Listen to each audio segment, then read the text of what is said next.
siang Bapak. Selamat siang. Bagaimana kabarnya hari ini Pak? Alhamdulillah sehat, ceria, cerah. Alhamdulillah. Mohon maaf ya Pak ya, hari ini kami mengganggu kesibukannya. Dan terima kasih untuk kesempatan yang telah Bapak berikan kepada kami, calon guru penggerak angkatan 10 dari SMA Negeri 15 Bandung Jawa Barat, untuk dapat mewawancarai Bapak selaku kepala sekolah kami terkait dengan modul yang sedang kami pelajari, yakni pengambilan keputusan berbasis nilai-nilai kebajikan sebagai seorang pemimpin. Sebelumnya mohon izin ya Pak ya, kami akan melakukan perekaman video pada sesi ini agar video ini dapat menjadi bahan pembelajaran bagi kami. Silakan. Baik Bapak, hari ini kami akan mengajukan beberapa pertanyaan kepada Bapak terkait dengan dilema etika. Pertanyaan yang pertama, Bapak sudah 14 tahun ini ya Pak ya, jadi kepala sekolah ya. Nah, selama 14 tahun Bapak jadi kepala sekolah, tentu sudah banyak Bapak menemukan kasus-kasus yang terjadi di sekolah terkait dengan dilema etika atau kasus dengan pendidikan moral. Nah, bagaimana cara Bapak untuk dapat mengidentifikasi kasus-kasus mana yang merupakan dilema etika dan kasus-kasus mana yang merupakan pendidikan moral? Baik, berkaitan dengan kasus dilema etika dan pendidikan moral. Cara untuk mengidentifikasi yang pertama adalah kita harus paham konteks. Karena kasus tentang dilema etika itu biasanya melibatkan situasi di mana nilai-nilai atau prinsip itu ada yang berbeda dan bertentangan satu sama lain sehingga terjadi satu dilema. Kemudian kita harus juga mengidentifikasi nilai yang bertentangan. Misalnya antara kejujuran dengan loyalitas, antara keselamatan dengan kebebasan. Terus kalau terkait dengan rujukan moral itu biasanya berkaitan dengan tekanan untuk bertindak dengan cara tertentu yang mungkin saja tidak sejalan dengan keyakinan atau nilai yang kita anut. Nah, setelah itu baru kalau kita mau mengidentifikasi lanjut, kita adakan diskusi dengan dia. Kita harus paham siapa-siapa orang yang terlibat secara langsung atau tidak langsung. Dari situ dengan dialog itu dengan orang-orang yang ada, kita bisa dapat perspektif tentang masalah ini. Oke, baik Bapak. Jadi menurut Bapak ini cara mengidentifikasinya adalah dengan memahami konteks yang terjadi ya Pak ya. Kemudian kita harus mengidentifikasi nilai-nilai yang berkaitan dengan dilema etika. Nah, untuk pendidikan moral itu adalah tindakan yang terkait dengan keyakinan. Kadang itu berupa hal yang benar dan salah ya Pak ya. Kemudian kita dapat melakukan diskusi dan dialog kasusnya bagaimana. Bapak, pertanyaan kedua, selama ini Bapak telah menjalankan prasoi para sholat. Kemudian Pak, Bapak menjalankan sholat sama untuk kasus di mana ada dua kepentingan yang sama-sama benar atau sama-sama benar. Terkait dengan pengangkutan sekolah, terutama ketika menghadapi kasus-kasus ada dua kepentingan yang sama-sama benar, kita harus melakukan analisis situasi bahwa kita harus paham dengan jelas konteks dan karakteristik situasi, apa yang dilema, dan siapa yang terlibat, dan kepentingan masing-masing. Terus yang kedua, kita lakukan identifikasinya dan kepentingan. Kita harus meluangkan waktu untuk mengidentifikasi nilai-nilai kepentingan dan prinsip yang berkaitan dengan kepentingan. Yang ketiga, yang penting diskusi terbuka. Kita harus mengajak semua pihak untuk diskusi, berdialog,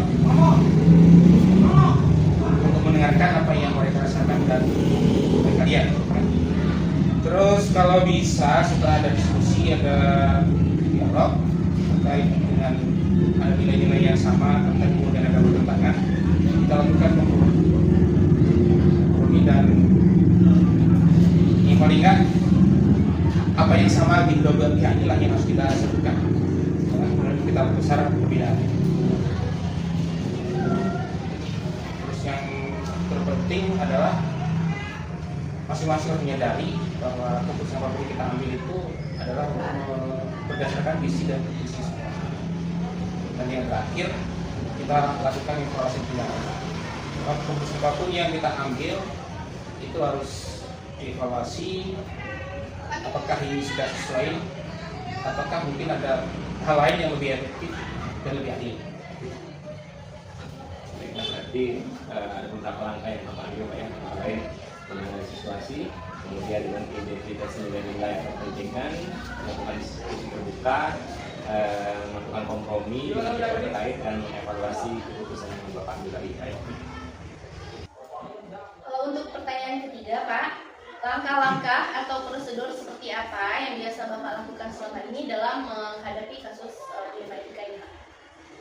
Untuk langkah-langkah atau prosedur dalam menyelesaikan masalah dilema etika itu yang perlu untuk dilaksanakan itu biasanya pertama adalah identifikasi masalah.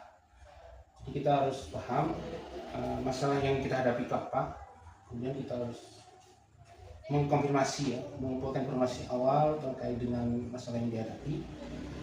Terus yang kedua, kita kumpulkan data dari berbagai informasi yang relevan dari berbagai sumber. Kalau ada masalah apa gitu, kita kumpulkan datanya dulu. Setelah itu baru kita lakukan diskusi dengan pihak-pihak yang terlibat secara terbuka. Jadi itu punya kita harus berbahan aja, semua yang terlibat kita undang. Setelah itu baru kita ambil keputusan terkait dengan masalah dilema etika itu. Nah, berikutnya keputusan apapun yang sudah diambil harus diimplementasikan, jangan cuma sekedar diputuskan. Dan yang terakhir harus ada tindak lanjut atau ada refleksi terkait dengan hal-hal yang sudah kita lakukan. Begitu terus, ada masalah lagi ya dikasih dulu, harus jelas dulu lah masalahnya apa, jadi tidak langsung diputuskan. Menarik ya Pak ya, berarti ada beberapa langkah-langkah yang dilakukan. Yang pertama ini kita mengidentifikasi masalahnya dulu, kemudian kita mengumpulkan data, diskusi dengan pihak-pihak yang terlibat secara terbuka ya Pak ya. Kemudian kita ambil keputusan dan keputusan itu harus kita implementasikan, jadi bukan sekedar keputusan saja ya Pak ya. Kemudian ada tindak lanjut atau refleksi dari keputusan yang kita ambil. Benar demikian ya Pak ya? Oke, Bapak, untuk pertanyaan yang keempat, menurut Bapak hal-hal apa saja yang selama ini Bapak anggap efektif dalam mengambil keputusan pada kasus-kasus yang melibatkan dilema etika Pak? Yang efektif itu yang pertama jelas ada diskusi. Ada forum diskusi itu adalah yang paling efektif. Kita melibatkan semua pihak, misalnya ada guru atau siswa, orang tua dan lainnya. Nah, dengan demikian nanti ada keputusan yang diambil itu akan lebih menyeluruh dan adil. Terus yang kedua, kita harus ada model dalam mengambil keputusan ini. Ya, bagaimanapun saya kan punya keterbatasan, jadi kita harus ada model siapa yang kita rujuk terkait dengan pengambilan keputusan ini. Terus yang ketiga ada refleksi diri, bahwa apapun yang kita lakukan ini itu harus berdasarkan pada integritas diri. Jangan sampai keputusan yang diambil pada akhirnya bertentangan dengan keyakinan kita. Terus yang penting harus ada dokumentasi dan tindak lanjut supaya nanti jadi pembelajaran di masa yang akan datang. Mungkin itu. Oke, baik Pak, berarti ada beberapa hal yang Bapak anggap efektif dalam mengambil keputusan terkait dengan kasus dilema etika Pak ya, antara diskusi dengan semua pihak yang terkait, kemudian mencari modal atau rujukan, kemudian melakukan refleksi diri, dan terakhir melakukan dokumentasi dan tidak ambil Pak ya. Oke Bapak, untuk pertanyaan yang kelima, selama ini hal-hal apa saja yang merupakan tantangan bagi Bapak dalam pengambilan keputusan pada kasus dilema etika ini? Yang pertama itu waktu terbatas. Mengingat setelah beberapa situasi keputusan itu kan harus diambil dengan cepat. Kadang kita perlu waktu untuk menganalisis semua alternatif keputusan, sehingga pada akhirnya kalau memang harus cepat ya kadang-kadang masalah. Makanya kita harus memanfaatkan waktu dengan sebaik-baiknya supaya konsekuensi dari semua alternatif yang sudah kita ambil untuk diterima oleh semua pihak. Terus yang kedua, ini kadang kurang informasi dari beberapa pihak yang ada dilema etika ini. Kadang-kadang ada yang tidak mau berikan informasi secara jujur, itu masalahnya. Terus ada resistensi terhadap perubahan, bahwa keputusan etika yang diambil itu kan biasanya mengandung untuk perubahan nilai-nilai seseorang yang semua mungkin diyakini menjadi hal yang harus dirubah keyakinannya gitu kan. Ini kadang-kadang mungkin bagi seorang tertentu ini benar, tapi kan setelah dijelaskan bahwa ini loh yang lebih benar, kadang-kadang dia tidak mau berubah gitu. Betul ya Pak ya, jadi dinamikanya mungkin agak sedikit membingungkan ya, karena kita berada dalam kondisi benar dan benar ya Pak ya. Jadi kita harus mencari satu solusi yang paling baik yang bisa, yang lebih banyak memberikan manfaat ya Pak ya. Nah, berarti dari tantangan tadi itu dapat kami simpulkan, yang pertama tantangan yang Bapak hadapi adalah waktu yang terbatas, kemudian kurang informasi atau kejujuran dari pihak-pihak yang terlibat, kemudian ada resistensi terhadap perubahan ya Pak.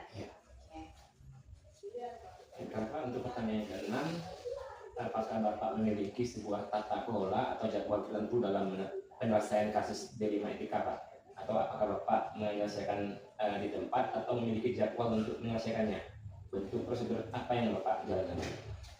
Oke, kalau ada kasus yang jelas tidak langsung diselesaikan di tempat, itu harus diteliti dulu, dianalisis dulu, dipahami dulu masalahnya, baru nanti dijadwalkan untuk pertemuan, untuk diskusi. Jadi nggak langsung begitu ada masalah, ada yang lapor, langsung duduk bersama, bukan seperti itu. Oke, berarti Kalau prosedurnya seperti yang tadi di poin ketiga kan ada beberapa yang tadi sudah disebutkan, yang ada identifikasi dan seterusnya. Oke. berarti diteliti dulu Pak ya, dianalisis, baru kemudian dijadwalkan kapan keputusan akan diambil Pak ya. Pertanyaan selanjutnya Bapak, adakah seseorang atau faktor-faktor apa yang selama ini mempermudah atau membantu Bapak dalam pengambilan keputusan dalam kasus-kasus dilema etika ini Pak? Oke, kalau faktor-faktor yang mendukung saya untuk menyelesaikan kasus-kasus tentang etika di sekolah ini, itu yang pertama jelas guru-guru di SMA 12 itu adalah guru yang kompak, solid, mudah diajak untuk kerjasama. Khususnya Anda berdua kan, Tiana sama Pak Diki, ya, ini kan kalau diajak kerjasama kan mudah. Jadi kalau mau jadi masalah juga bisa dengan cepat diselesaikan. Intinya guru-guru di sini itu bisa diajak kompromi, tidak berbelit-belit. Makanya kasus-kasus di sini pun juga mudah untuk diselesaikan. Oke. Yang lainnya mungkin kalau contoh hal yang lebih besar, kadang saya konsultasi dengan kawan-kawan di NKS. Itu kalau memang perlu. Mendapat di luar ini ya Pak ya? Iya. Ya berarti untuk faktor-faktor pendukung yang pertama itu adalah guru-guru di sini ya Pak ya, itu sangat membantu, kompak dan solid. Terima kasih Pak. Kemudian jika ada kendala mungkin yang tidak pernah kita hadapi, kita bisa meminta bantuan kepada forum KKS ya Pak ya. Nah, kemudian pertanyaan terakhir Pak, dari semua hal yang Bapak sampaikan tadi Pak, pembelajaran apa yang dapat Bapak petik dari pengalaman Bapak mengambil keputusan terkait dilema etika Pak? Oke, yang pertama ini pentingnya refleksi diri. Memahami nilai-nilai mistik pribadi itu sangat penting dalam pengambilan keputusan. Refleksi diri itu membantu kita untuk memastikan bahwa keputusan yang diambil itu sejalan dengan integritas diri. Yang kedua itu ada kolaborasi dan berbagi ide. Sekali lagi, kepala sekolah dalam menyelesaikan masalah kan harus kerjasama dengan guru dan pihak yang ada di sekolah, tidak mungkin kerja sendiri. Ide-ide solutif pun dari bapak ibu guru pun itu banyak membantu saya untuk menyelesaikan masalah. Terus yang ketiga itu menghargai proses. Bahwa seseorang supaya berubah itu kan memang perlu waktu. Dari keyakinan semua yang sudah diyakini benar, atau ketika dia diminta untuk berubah ke yang lebih benar, itu kan kadang-kadang perlu waktu, jadi kita harus memahami prosesnya.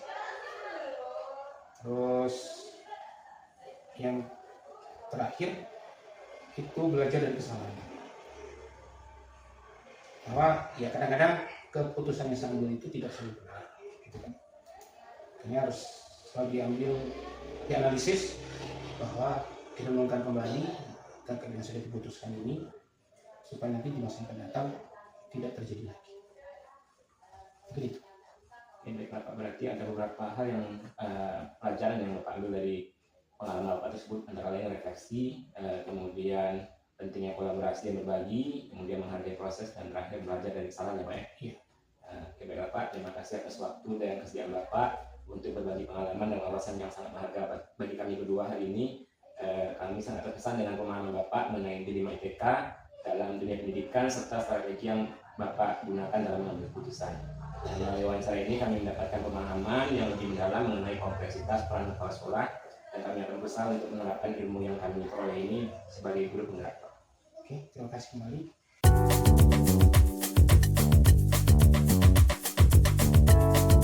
Assalamualaikum warahmatullahi wabarakatuh. Waalaikumsalam warahmatullahi wabarakatuh.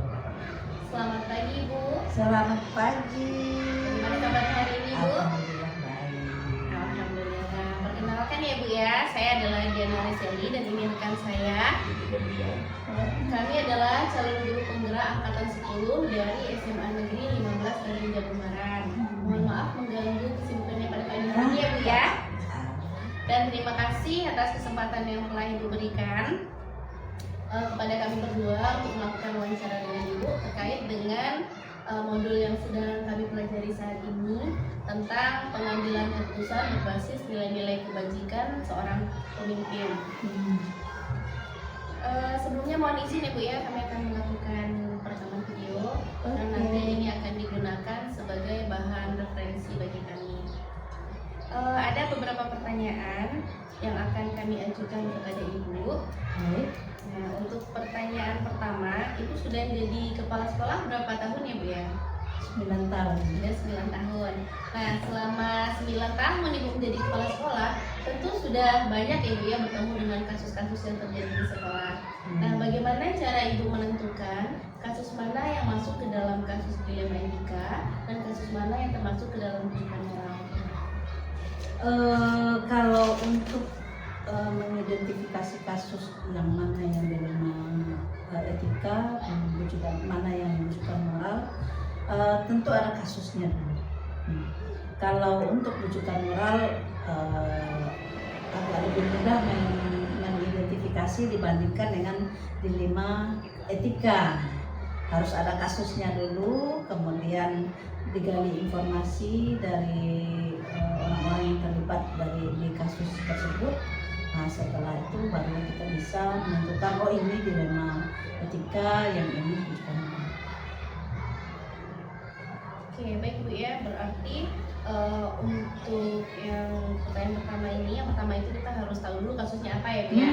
Kemudian kita menggali informasi yang lebih dalam tentang kasus tersebut, baru bisa kita masukkan itu termasuk dilema etika atau rujukan moral ya.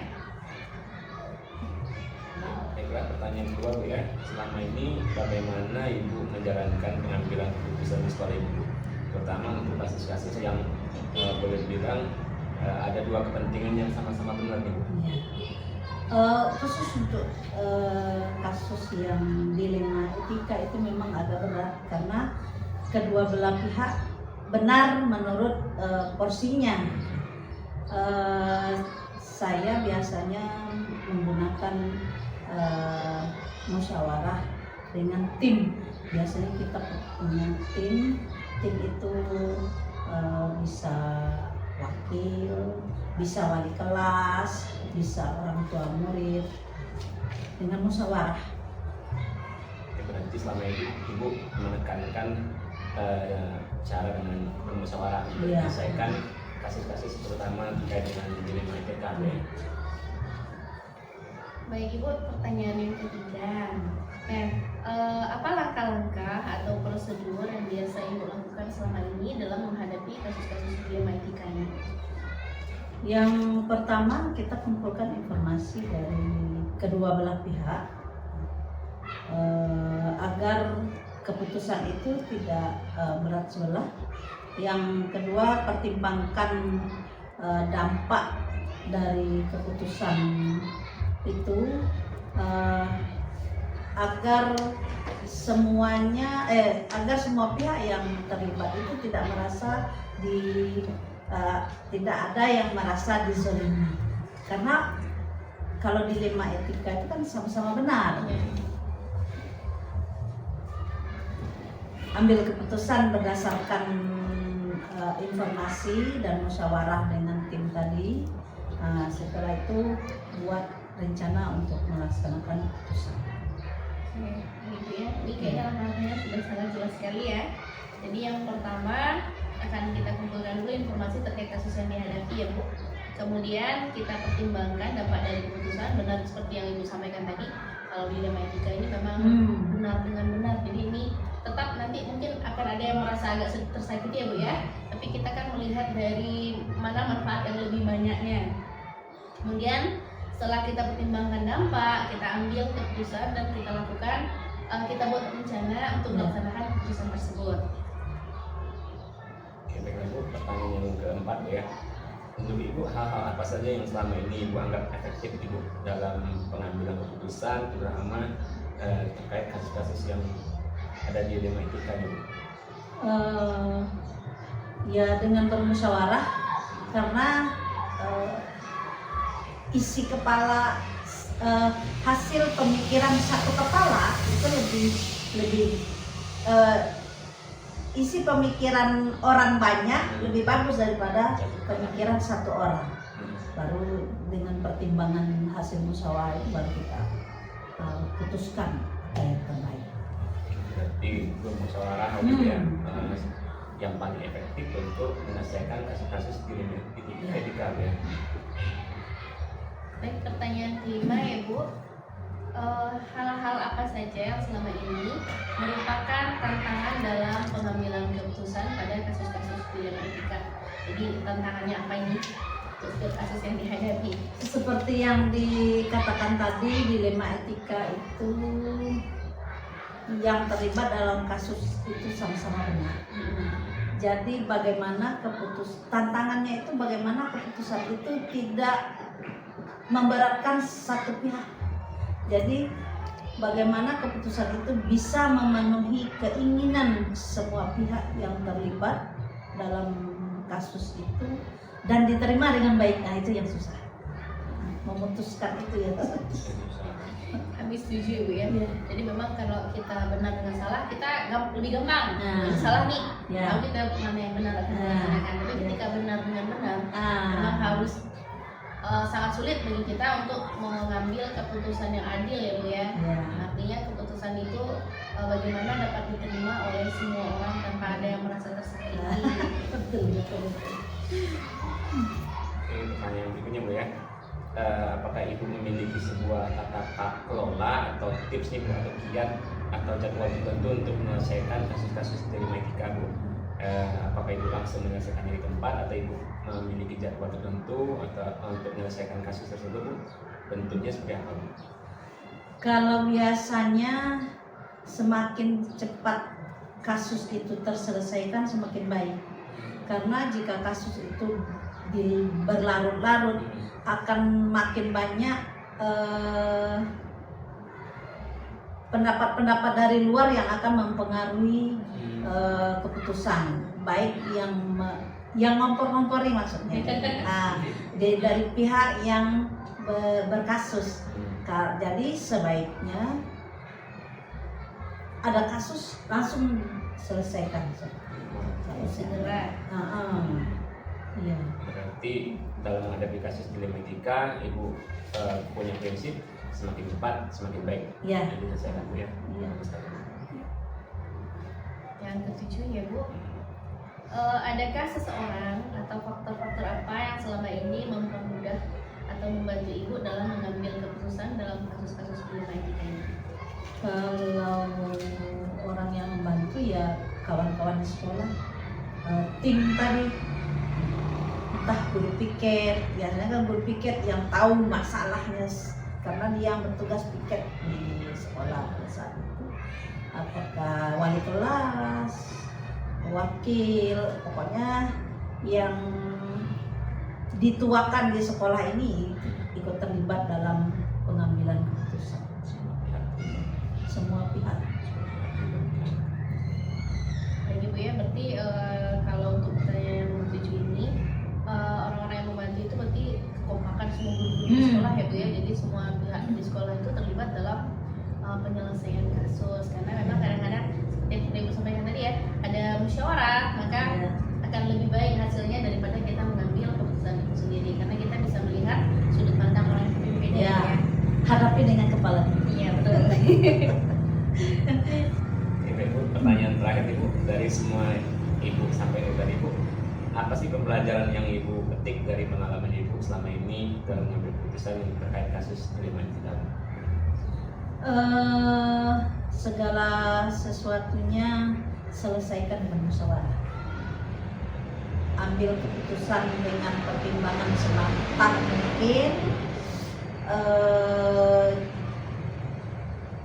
Keputusannya harus berdasar, keputusannya harus mempertimbangkan keterangan dari kedua belah pihak, jangan hanya satu pihak saja. Pokoknya semua aspek yang terlibat dalam kasus tersebut harus dipertimbangkan.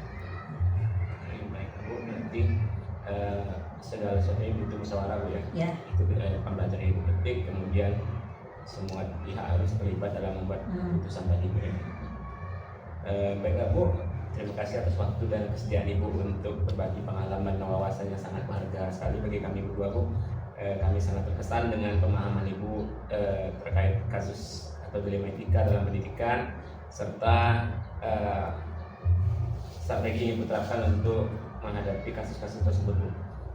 Kami berharap dengan wawancara ini kami mendapatkan pemahaman yang mendalam mengenai dilema etika, sehingga kami dapat menerapkannya dalam mengatasi permasalahan kami ke depannya selaku pemimpin dalam pelajaran. Terima kasih sekali lagi. Saya Heri. Assalamualaikum warahmatullahi wabarakatuh. Waalaikumsalam warahmatullahi wabarakatuh. Terima kasih Ibu.